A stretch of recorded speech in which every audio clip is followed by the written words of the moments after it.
Hello दोस्तों, तो आज इस वीडियो में हम बात करने वाले हैं मेरी जर्नी तुंगनाथ की। मैंने वो जर्नी कैसे करी, मैं कैसे लखनऊ से तुंगनाथ गया और मैं पूरी स्टोरी आपको बताऊंगा। तो बने रहें इस वीडियो में और एकदम एंड तक देखें। और आपका कभी प्लान हो जाने के लिए तो उसके लिए ये बहुत ही लाभकारी होगा।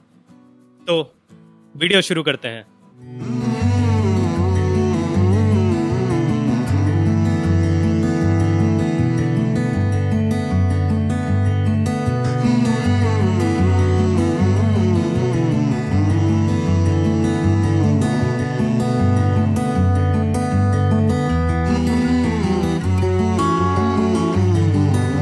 शुरू होती है लखनऊ से। मैं लखनऊ का रहने वाला हूँ और काफ़ी अच्छा शहर है ये, नवाबों का शहर है। तो आपको अगर मौका मिले तो ज़रूर लखनऊ आइएगा। यहाँ की अदब और खाने का जायका जो है उसका ज़रूर स्वाद लेके जाइएगा। हाल चलिए उसको छोड़ते हैं, मेन टॉपिक पे आते हैं, हमारी चंचला की जर्नी। तो हम लोगों ने प्लान किया एक वीकेंड ट्रिप का। हम लोग का प्लान था एक वीकेंड ट्रिप पे जाने का, एक ट्रैक करने का, जो कि हम लोगों ने कभी नहीं करा था। मतलब मैंने कभी नहीं करा था, ये मेरा पहला ट्रैक था। तो मैं इस पे जाने के लिए सोच रहा था। हम लोगों ने प्लान आउट किया लखनऊ से हरिद्वार जाने के लिए। मेनली दो ट्रेन्स हैं। तो दोनों ट्रेनों में काफी ऑड टाइमिंग्स है। एक 4 बजे चलती है, एक शायद 6 बजे चलती है, दून एक्सप्रेस। उसमें एक तो टिकट भी हम लोगों को नहीं मिल रहा था। तो दूसरा ऑप्शन आपके लिए है कि आप रुड़की जाइए। रुड़की से आप हरिद्वार आराम से पहुंच सकते हैं।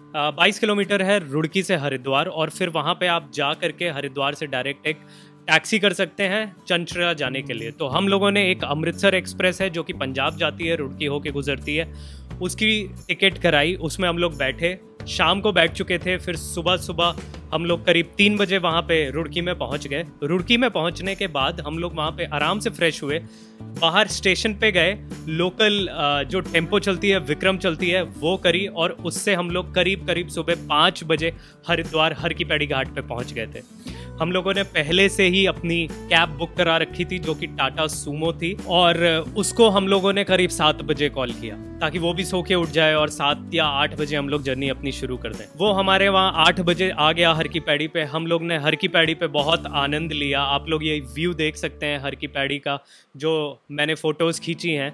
इसमें हम लोग नहा रहे हैं हर की पैड़ी पे। हम लोग ने गंगा के साथ स्नान करके बहुत ही अच्छा व्यू लिया और वो काफ़ी अच्छा लगा। सुबह एकदम सूरज उगते हुए और हर की पैड़ी पे स्नान लेते हुए। तो उसके बाद हम लोग अपनी गाड़ी में बैठ गए। हम लोग निकल लिए चोपता के लिए। और चोपता ज़िला है जिसमें चंचला और तुंगनाथ आता है। तो जब हम लोग हरिद्वार से निकले तो रास्ते में हम लोगों को थोड़ा सा ट्रैफिक जैम मिला, पर वो थोड़ी देर का था। लेकिन पर हमारा 1 घंटा करीब वेस्ट हो गया। उसके बाद हम लोग शिव कौड़ी पहुंचे ऋषिकेश में। वहां पे हम लोगों ने देखा कि कई लोग राफ्टिंग कर रहे थे। हम लोग का काफी मन किया राफ्टिंग करने के लिए, पर हम पहले भी राफ्टिंग कर चुके हैं। उसका वीडियो इस पे पड़ा हुआ है, आप ऊपर लिंक देखें तो उसमें आपको वीडियो मिलेगा राफ्टिंग का भी अलग ही आनंद था। वो ले चुके थे, तो चलिए और लोगों को राफ्टिंग करने देते हैं। फिर हम लोग आगे गए। आगे जाते हुए काफी लंबा सफर था, पूरे दिन का। तो रास्ते में हम लोग रुके देवप्रयाग पे अलकनंदा और भागीरथी जो रिवर्स हैं वो मीट करती हैं। और वो काफी अच्छा सीन है क्योंकि एक तरफ आपको मटमैला पानी आते हुए दिखाई देगा और एक तरफ एकदम हरा पानी आते हुए दिखाई देगा। तो रुद्रप्रयाग पे हम लोग थोड़ा सा रुके। टाइम की कमी होने की वजह से, समय की कमी होने की वजह से हम लोग ज्यादा देर वहां पर रुक नहीं पाए, क्योंकि हम लोगों ने सोचा था कि 2 बजे करीब हम लोग चोपता पहुंच जाएंगे और वहां से अपनी ट्रेकिंग शुरू कर देंगे। तो हम लोग वहां से निकल लिए। उसके बाद हम लोग जब आगे बढ़े तो काफी टाइम लग गया, क्योंकि एक जगह से जब चोपता की चढ़ाई शुरू होती है वो ज्यादा अच्छी रोड नहीं है, बाकी पूरी हाईवे एकदम बनी हुई है। आगे केदारनाथ जाने के लिए काफी अच्छी हाईवे बनी हुई है, पर हम लोग के पास ज्यादा टाइम नहीं था, ज्यादा समय नहीं था। तो हम लोग ने एक शॉर्टकट लिया और चोपता की तरफ चल पड़े। वो रोड ज्यादा अच्छी नहीं थी, थोड़ी सी मिट्टी वाली भी रोड थी। हम लोग को थोड़ा सा टाइम मिला, रुकते रुकाते खाना भी खाया। फिर उसके बाद वहाँ पे एक जंगली पेड़ था, वहाँ पे एक हमारे साथ पहाड़ के ही हमारे एक फ्रेंड हैं जिन्होंने एक जंगली फल लाया और वो भी हमने टेस्ट किया। तो पूरी जर्नी को एंजॉय करते हुए हम लोग बस चलते रहे। और जब चोपता पहुंचे तब 4 बज चुका था। 4 बजे चोपता पहुंच गए थे, लेकिन हम लोग के पास केवल 2 दिन की जर्नी थी। मतलब अगला दिन और था और हम लोगों को तुंगनाथ और चंचला की जर्नी पूरी करनी थी। तो सबने मिलकर डिसाइड किया कि चोपता पे नहीं रुकेंगे, हम लोग सीधे रुकेंगे तुंगनाथ जा करके। हालांकि हम लोगों ने कोई बुकिंग करी दी नहीं थी बुकिंग के लिए, हम लोगों ने सब ऊपर वाले पे छोड़ दिया था कि वही देखेगा हमारा रहने का ठिकाना। पर हम लोगों ने ऐसी प्लानिंग करी थी कि हमारे जो एक सर थे घोड़े से निकल गए थे, घोड़े का भी वहाँ पे एक नेगोशिएबल प्राइस है। अगर आप ऑफ सीजन जाते हो तो फिर घोड़े से नेगोशिएट कर लेना, घोड़े वाले से, वो घोड़ा वाला ले जाएगा। बाकायदा एक सीमेंटेड पाथ बना हुआ है जिसपे पत्थर बने हुए हैं, उसी पे चल के जाना है, कोई ऐसे पहाड़ पे चढ़ के नहीं जाना है। पर हम लोग ऐसे यंग लोग, हम लोगों ने 7 लोग थे जिन्होंने सोचा कि पैदल जाएंगे और एक को आगे जाने देते हैं। आलोक सर वो घोड़े से निकल लिए, घोड़े से निकलते वो जल्दी पहुंच गए वहां पे, और फिर उसके बाद वहां पे भी एक बहुत बढ़िया सी स्टोरी हुई। उस स्टोरी को मैं आपको अभी बताता हूँ। तो वहां पे एक ऐसी स्टोरी हुई कि वो जैसे ही पहुंच रहे थे वहां पे एक कुटिया थी जिसे बोलते देवलोक होटल। तो इट्स लाइक कि छोटा सा कुटिया थी, कॉटेज था, चूल्हे में खाना बनता था। तो वो कुटिया बंद करके जा रहा था क्योंकि कोई आया नहीं था उस दिन। ये सर जैसे ही पहुंचे उसको रोका कि भाई हम लोग 8 लोग हैं और उस कुटिया में सिर्फ 8 लोगों की ही जगह थी, मतलब उससे ज्यादा नहीं, उससे कम नहीं, 8 लोगों की जगह थी और सर्दी बहुत ज्यादा थी। तो उन्होंने वो चीज बुक कर ली, उसने चाय बनाई, उनको पिलाई। हम लोग को काफी देर हो गई क्योंकि हम लोग बहुत ही मौज करते हुए आ रहे थे। हम लोग रास्ते में बारिश भी हुई, हम लोगों ने एक तरीके का पोंचो लिया, सस्ता वाला पोंचो जिसमें पूरा ऐसे कवर कर लेते हैं हम लोग और बारिश से बचते हैं। तो बारिश भी हुई। धीरे धीरे जैसे ऊपर गए तो हम लोगों ने देखा कि पेड़ सारे नीचे चले गए हैं, फिर ग्रास लैंड्स आ गए हैं जिसे बुदियाल बोलते हैं, क्योंकि इतनी हाइट पे पेड़, ज्यादा ऑक्सीजन नहीं होता तो पेड़ उगते नहीं है और ग्रास रहती है छोटी छोटी। तो वो एक ऑसम सीन रहता है। थोड़ा सा आगे गए तो सामने दिखा हम लोगों को कि बर्फ के पहाड़ आ चुके हैं और काफी अच्छा रहा। जैसे आप लोग ये सीन में देखिए यहाँ पे कि काफी अच्छी अच्छी सीनरी है, मैंने जो फोटोज खींची है उसमें दिखाई देगा। फिर हम लोग धीरे धीरे चलते हुए, कई लोग जो हमारे साथ जो प्रैक्टिस में नहीं थे कि चलना है, दौड़ना है, या फिर who were smokers, they were like कि बस अब तो हम मर ही जाएंगे, अब आगे जा ही नहीं पाएंगे। पर हमने हिम्मत बांध रखी और चलते रहे, हिम्मत नहीं छोड़ेंगे। तो उसके बाद चलते चलते चलते चलते रात हो गई, अंधेरा ढल गया। 4 बजे चले थे, करीब 7 बज गए थे, 7:30 बज गए थे।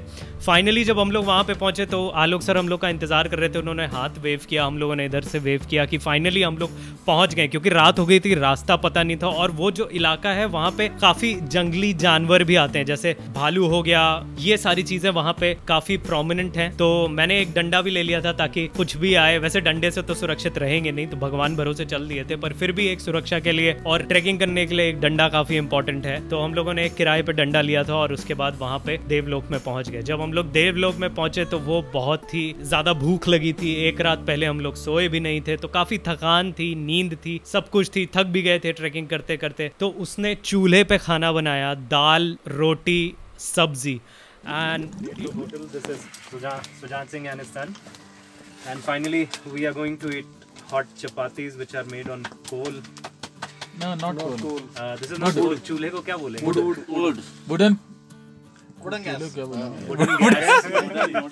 Wooden चूल्हा मिट्टी का चूल्हा, wood fire. So this is something very special to India, I would say. Right, wood fire. The chapatis are made in wood fire and seems very nice. I think the taste will be very different. It was an awesome feeling. उतनी सर्दी में गरम गरम खाना मिला हम लोगों को, वो काफ़ी अच्छा था। मतलब ऐसी वादियों में, सामने बिल्कुल अंधेरा, वादियाँ हैं और उसमें हम लोगों को गरम गरम खाना मिल रहा है। हम लोग चारों तरफ बैठ के चूल्हे के हाथ ताप रहे थे और बातें कर रहे थे, मज़े कर रहे थे, काफ़ी अच्छा लगा।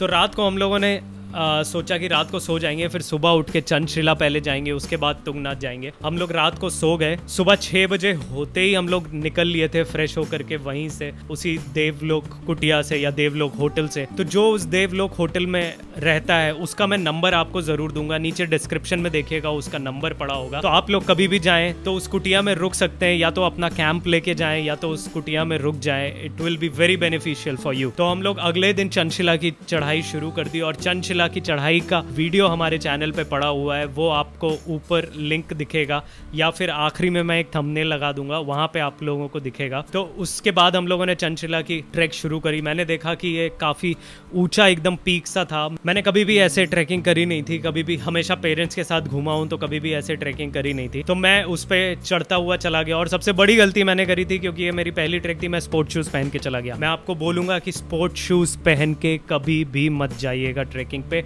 Gate a proper trekking shoes, because trekking shoes में जो ग्रिप होती है नीचे, उसका जो सोल होता है, वो जो ग्रिप होती है वो बहुत इंपॉर्टेंट है ट्रैकिंग करने के लिए। ट्रैकिंग शूज़ होना बहुत ज़रूरी है, ये जान के रखिए कोई भी ट्रैक कर रहे हो आप, क्योंकि मैं बहुत ज़्यादा स्लिप हो रहा था वहाँ पे, और ये मेरा लेसन्स लर्न था कि मैं वहाँ पे ट्रैकिंग शूज़ ही पहन के जाऊँ। तो हम लोग चलते चलते चलते चलते ऊपर तक चोटी पे पहुँच गए। चंद्रशिला, चंद्रशिला के बारे में भी एक कहानी है। उसे बोला जाता है कि यहाँ पे जो चंद्र भगवान है उन्होंने आकर के यहाँ पे मेडिटेशन किया था, और एक कहानी ऐसी भी है जिसमें बोला जाता है कि राम जी भी यहाँ पे आए थे मेडिटेशन करने के लिए। बहुत सारी कहानियां हैं, बहुत सारे किस्से हैं। चंद्रशिला पे पहुंच के मैंने ऐसी चीज का एहसास जिंदगी में पहली बार किया। वो जो एहसास था कि किसी चोटी पे पहुंच के ऐसा लगा कि मैं दुनिया की ऊंचाई पे आ गया हूँ। सामने मुझे पूरे बर्फ के पहाड़ दिख रहे थे, दूसरी तरफ छोटे छोटे पहाड़ दिख रहे थे। तो अब मैं समझ सकता हूँ कि लोग माउंट एवरेस्ट का ट्रैक क्यों करते हैं, क्योंकि वो जो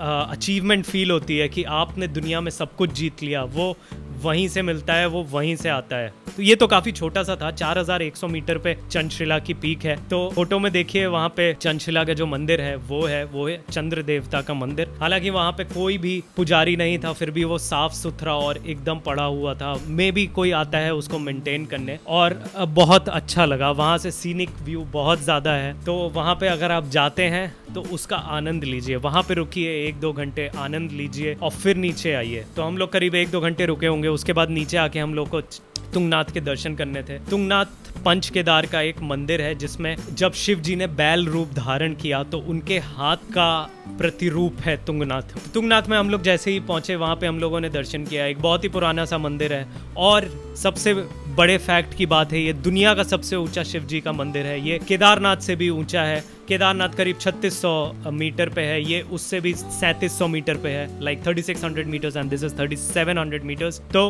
काफी सबसे ऊंचा मंदिर है, ये भी एक इसकी खास बात है। पंच केदार की भी एक कहानी है जो मैं आपको किसी और वीडियो में बताऊंगा।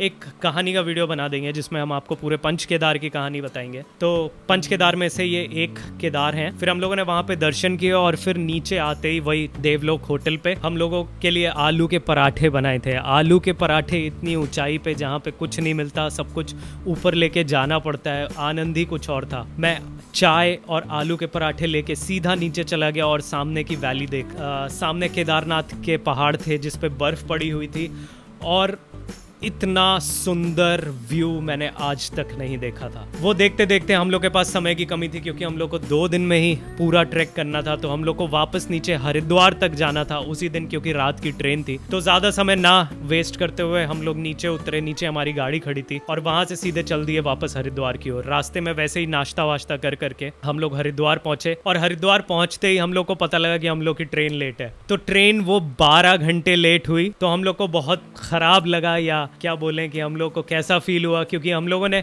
एक दिन जल्दी किया तुंगनाथ में। अगर हम लोग को पता होता कि ऐसा होने वाला है हम लोग के साथ, तो हम लोग एक दिन और छुट्टी ले सकते थे। तो फाइनली हम लोग की वो ट्रिप कंप्लीट हुई, और ये मेरा पहला ट्रैक था, और मुझे बहुत ज़्यादा मज़ा आया ये ट्रिप करने में। आई होप कि आप लोगों को मेरी ये ट्रैवल स्टोरी पसंद आई होगी। अगर पसंद आई तो ज़रूर सब्सक्राइब करिएगा मेरा चैनल। मैं ऐसी स्टोरीज लाता रहूँगा। आपकी कोई ट्रैवल स्टोरीज हो तो हमें कमेंट में ज़रूर बताएं। बस इतना ही कहना था। फाइनली हम लोग घर वापस आ गए। अभी के लिए बाय बाय।